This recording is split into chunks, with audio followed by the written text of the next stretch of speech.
Here, a ball thrown vertically upward direction, it has a speed. Speed given, so how much the object is moving upward direction. So, and when it is reached one half of its maximum height. So, maximum height is h, half means h by 2, its maximum height. And how high does the ball rise? Take g value. So, g value already given, this is g value.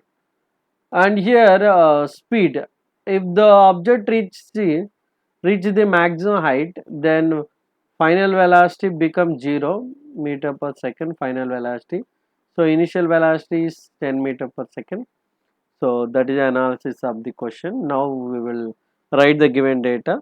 So the given data is u equal to 10 meter per second, and so height h equal to h by 2. And anyway, v, if the body reach the maximum height, final velocity becomes 0, means half of the maximum height. And so the formula is v square minus u square equal to 2as.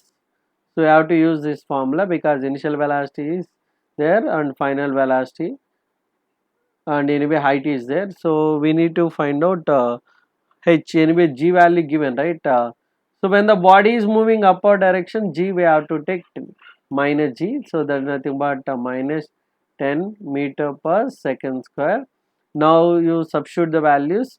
So v square anyway becomes 0 square, and initial velocity is 10 square equal to 2 into minus 10 into, anyway yes I am taking h by 2. So why I am taking h by 2? Because so half of its maximum height.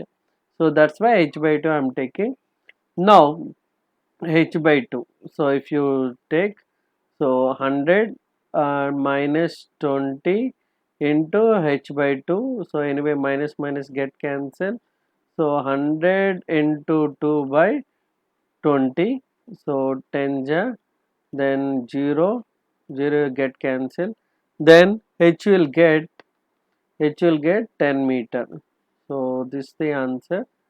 So you can check, answer is here 10 meter. If you like this content, do like, share and subscribe to Student the Brand. Thank you so much.